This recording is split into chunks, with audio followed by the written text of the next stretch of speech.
from about 15 years on up, a great deal of my thoughts were basically unshareable.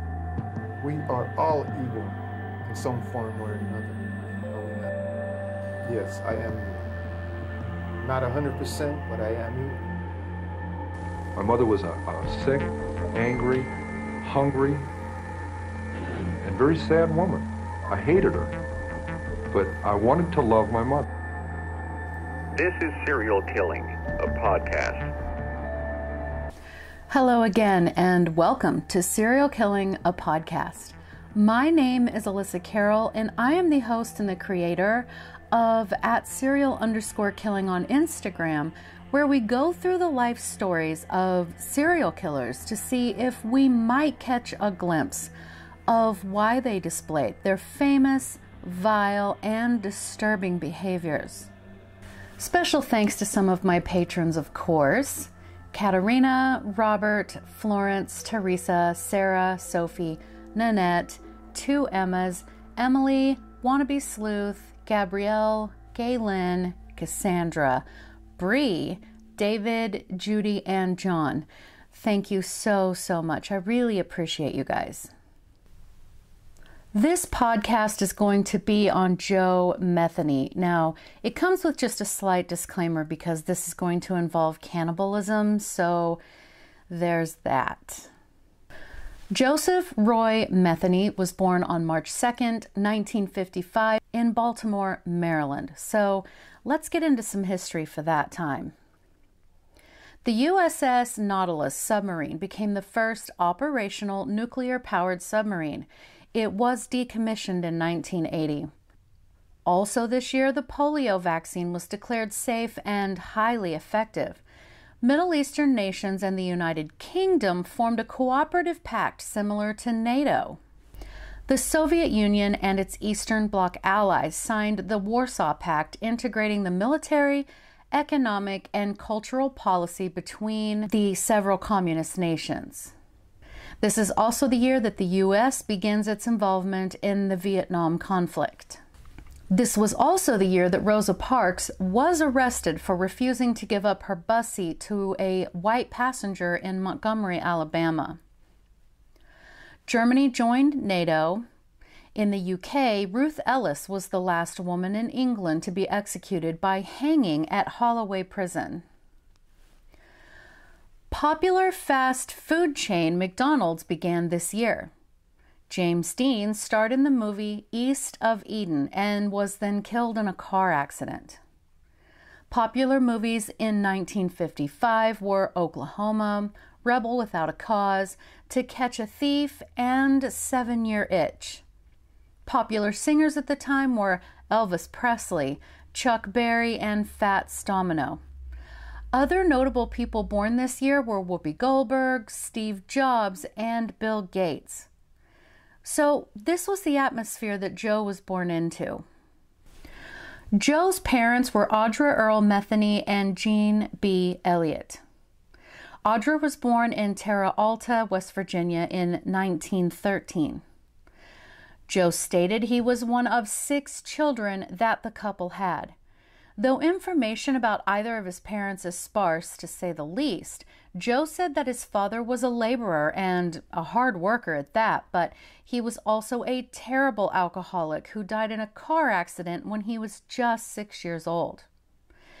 Now, after, his mother had to work several jobs to be able to support the 7 of them, reportedly working as a waitress, a bartender, as well as a truck driver to try to support herself and her children.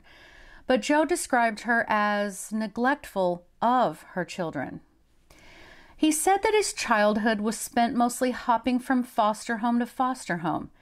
Now, Jean refuted this, saying that she did have to work, so she paid people to babysit her children or left them with family for what the kids believed to be a long period of time so that she could, in fact, earn enough money to keep a roof over their heads, clothes on their backs, and food in their bellies. It would seem that Joe was actually never officially placed in any foster home, or there were no records of that I could find. Now, Jean said that Joe was in fact a happy and energetic child who was quite loving, got along well with his peers, and did pretty well in school. He loved his bicycle and rode it as much as he possibly could. Now, I tried to dig for interviews with one of his siblings, but I really couldn't find any. So that leaves us with the quote, he said, she said. And as true crime YouTuber Christina Randall said when she covered this, indeed the truth probably lies somewhere in between. Outside of that, there really isn't any information about his early life. Like many in those days, he joined the U.S. Army after high school. And that's basically his childhood, and it's not much. So let's see what we've got. Now, it was said that his father was an aggressive alcoholic who worked hard. That's all we have. If this is true and his father was indeed addicted to alcohol, then most likely addiction ran in his family, which would help explain events that we'll get into soon. His father died in a car accident when Joe was just 6 years old. Had his father been drinking? Did alcohol have anything to do with the crash? It's worth pondering. Now, if his father was truly aggressive toward his family, and I didn't read anywhere where Jean disputed that fact, then that could have affected Joe's future behavior. According to healthychildren.org, when children are exposed to a traumatic event, responses can vary. Some children become fearful and prefer to stay at home. They may have trouble sleeping or concentrating in school. Appetites change. Children may complain of headaches, stomach aches, and other symptoms. If we are to believe Jean's account of Joe's behavior and personality, we do not see these behaviors at all. He was still described as outgoing, loved to ride his bike, and was just an all-around happy child. Some children exposed to violence learn to resolve their own conflicts in a violent manner, while others seem to become desensitized to violence and the pain and distress of others. Some retreat into a shell, avoiding people and the world around them, and are at an increased risk of behavioral, psychological, and physical problems, academic failure, delinquent acts, adult criminality, and so on. Now, this does sound a lot more like Joe in his adult years. Also, with his father dying when he was 6 and no information about any stepfathers or anything of the like, we know that he and his siblings became latchkey kids, which is a term meaning a child who returns to an empty home after school, or a child who is often left at home with no supervision because their parents are away at work. The child can be any age, alone or with siblings. Now, my generation, Generation X, were a bunch of latchkey kids. I was alone most of the time, in fact, so this isn't a new concept, but it was still a fairly new concept, at least during Joe's childhood years. Most all families in the early 60s still had the typical nuclear family. Father went to work, mother stayed home, and was always available to her children. With Joe's father passing away, his mother had no choice. She had to go out and earn money to take care of her children. Any parent worth anything does this.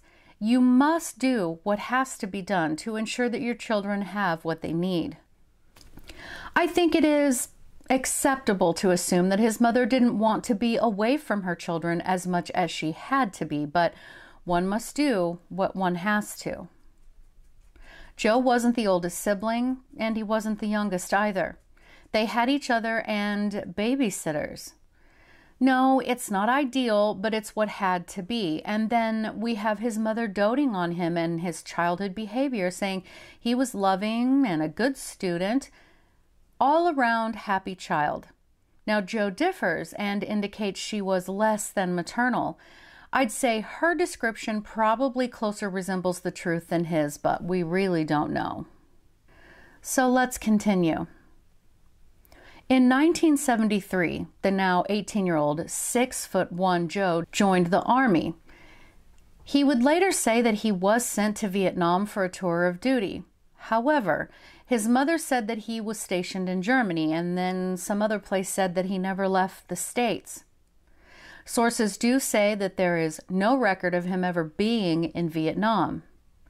The circumstances of his service were reported as unverified in the press reports. Direct U.S. involvement in Vietnam had actually ended at that time.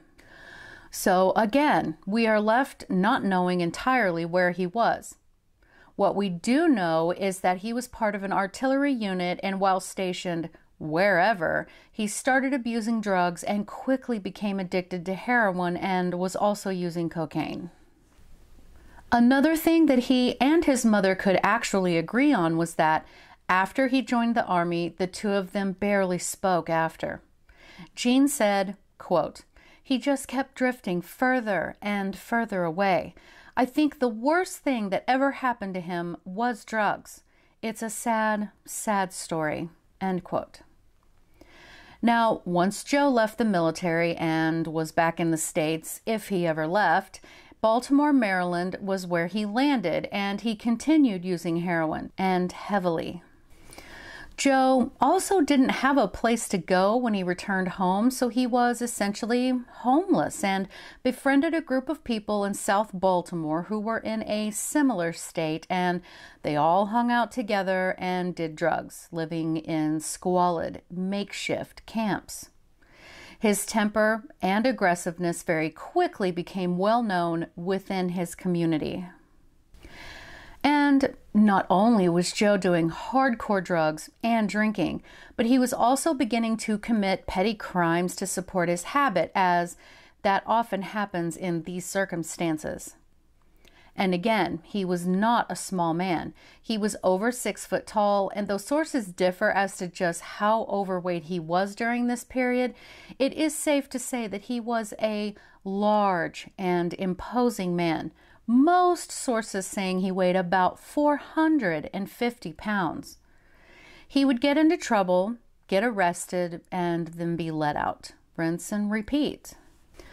But people that would employ him for a time had the opposite to say about him. Apparently, he was dependable and would give an honest day's work. Now, one of his side jobs that he held for quite some time was being a local or long-distance truck driver. And side note, how he passed the physical and drug tests in order to be able to get his CDL is beyond me, but anyway. So during this time in the late 80s, he met a woman who was also a drug addict, and they got together, and sources say, kind of varies, but it says that they did get married. And even though drugs were a major part of their lives and relationship, he was, at the very least, steadily working, and he was able to provide them a small trailer house to live in. It wasn't long before she was pregnant and they had a son.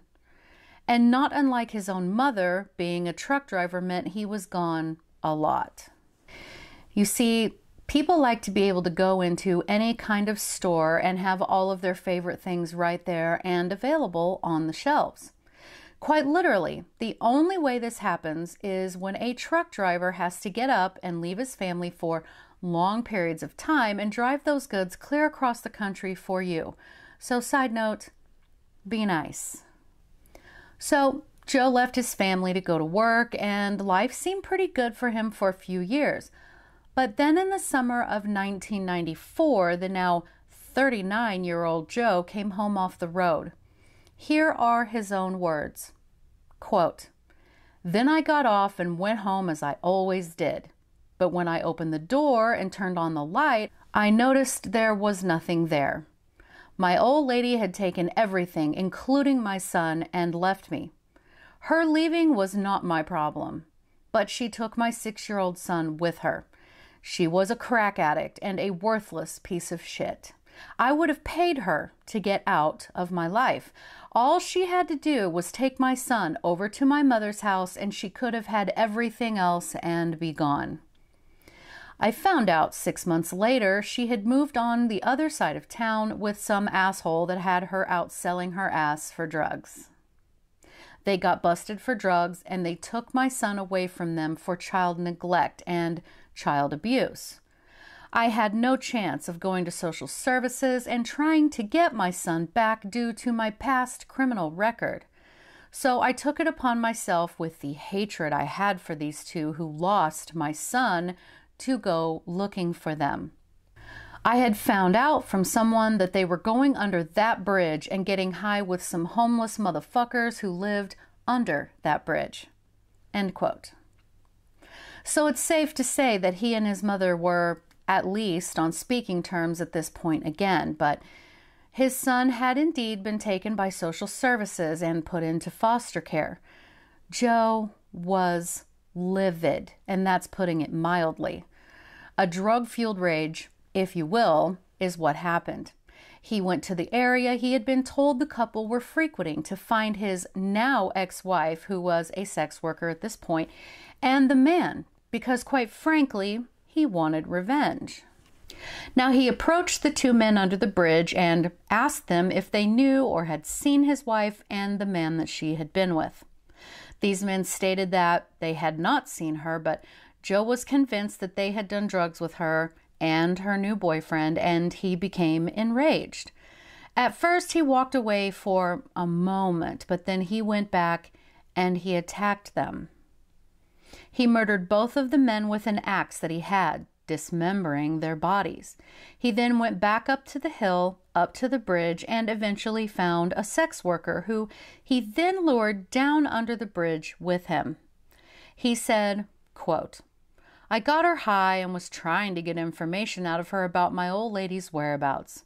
She acted like she didn't know, so I beat the hell out of her and raped her ass, then killed her. I put her in some bushes and went and lured a second bitch down there. I did the same to her as the last one, but as I was about to throw her in the bushes with the other one, I noticed an old black man down by the river fishing, looking back up at me. I grabbed a steel pipe that was lying by and ran down on him and laid his head wide open. So I put the two girls and him in the river and weighed them down with rocks. That was a very busy night for me. 5 murders within about 7 hours. I washed up in the river and cleaned up the crime scene as much as I could, then left." End quote. And by cleaning up the crime scene, he had definitely put all 3 bodies in the river under the bridge, placed rocks on them so they wouldn't float to the surface to be found. And as of today, those remains have never been found. But the lengths to which he had gone to clean up the crime scene, around 2 weeks later, he was linked to those murders. The police arrested him and he was put on trial. The issue that came up in court was that the axe was used to kill the 2 homeless men was also used by a man named Larry Amos to kill yet another homeless man. Larry was also arrested, found guilty of manslaughter, and was sentenced to 8 years. So a member of Joe's jury was not entirely convinced that Joe was the one who murdered the other 2 homeless men with that same axe. In July of 1996, the case was thrown out due to lack of evidence, and Joe was released after a year and a half in jail awaiting his trial. Joe said that while he was in jail, he thought about his murders and said that at first they were crimes of passion. He was very upset at losing his son, which I think we can all empathize with. But he said with all that time to think, he realized he actually enjoyed murdering people. Once out of jail, Joe says he went back to his old boss and he asked for his job back. There was also kind of a small trailer on the business property that Joe offered to live in and keep an eye on the place for the owner. Since he had been such a good worker and the charges had been dropped, well, his boss agreed and hired him back on, giving him the keys to the front gates of the pallet company. You see, this business was at the end of a dead-end road and pretty isolated, perfect for what he wanted and planned on doing. He immediately began luring sex workers back to this site with the promise of drugs, then strangling them or beating them to death or even stabbing them to death. Then he decided he would strip some of the meat off of their bodies and then supposedly put those cuts of meat into Tupperware bowls with lids to store them in his freezer. He would then bury what was left of the remains in shallow graves in a forested area behind the property. Then around this same time, Joe decided to open a sort of, side of the road, open pit barbecue, food truck kind of vibe just outside of this business and property. He sees a business opportunity for the rest of the men that work for this pallet business and anyone else who comes along. And he served and sold open-faced pork sandwiches, roast beef, and so on. But he also mixed the human meat from his freezer in with the pork or beef. That's right, guys. Joe made a point to describe the taste of human meat to be surprisingly similar to pork. He said, quote, "If you mix it together, no one can tell the difference," end quote. Needless to say, people absolutely loved his barbecue, and he was quite popular. But then he ran out of his, special ingredient after a few weeks. So in November of 1996, he lured a sex worker, 23-year-old Kimberly Spicer, to his trailer he was living on this business property. I did find a couple of sources that said that he got her high on heroin first, but regardless, he then raped her, strangled her, and killed her.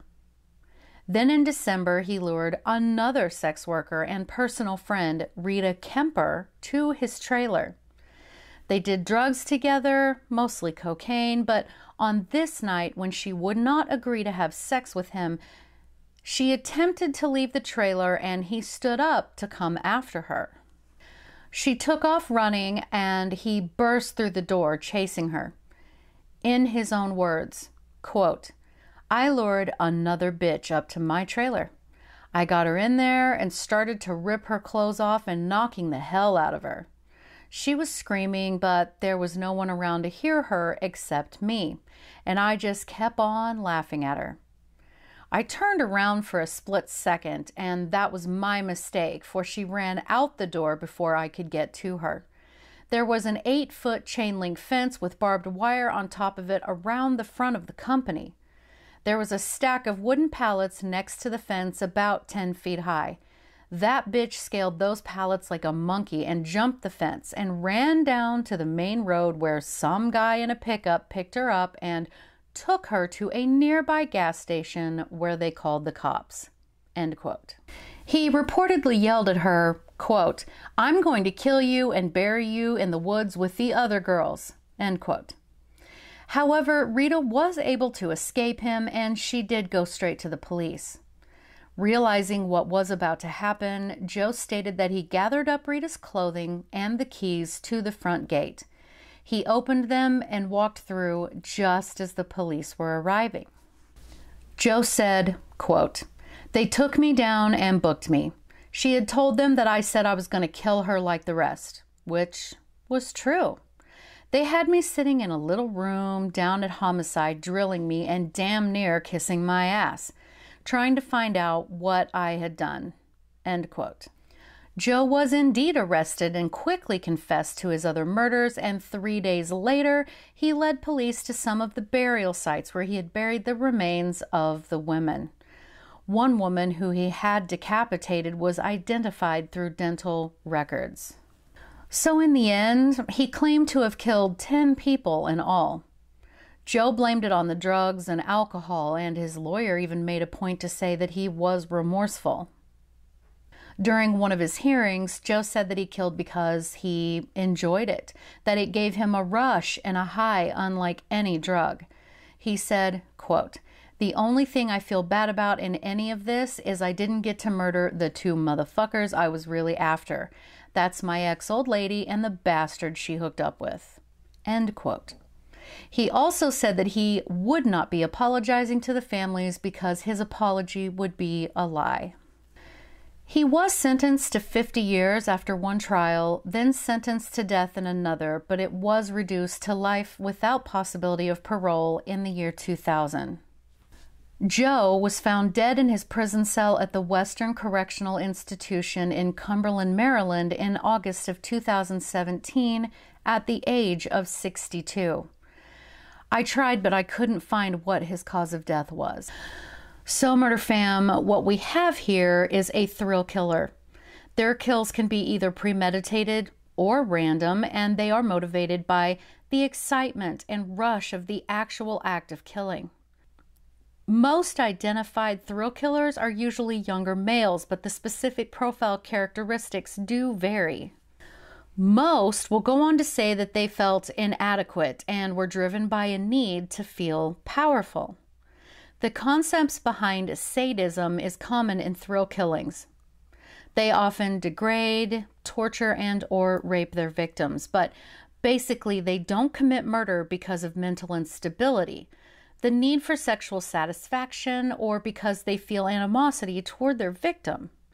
They often have narcissistic personalities. It's the fear from the victims and the excitement of taking another's life. Another famous thrill killer is the Zodiac Killer. Some experts put Israel Keyes into the thrill kill category. Another example is Robert Hansen, though these two men in particular took their activities as murderers to a whole other level.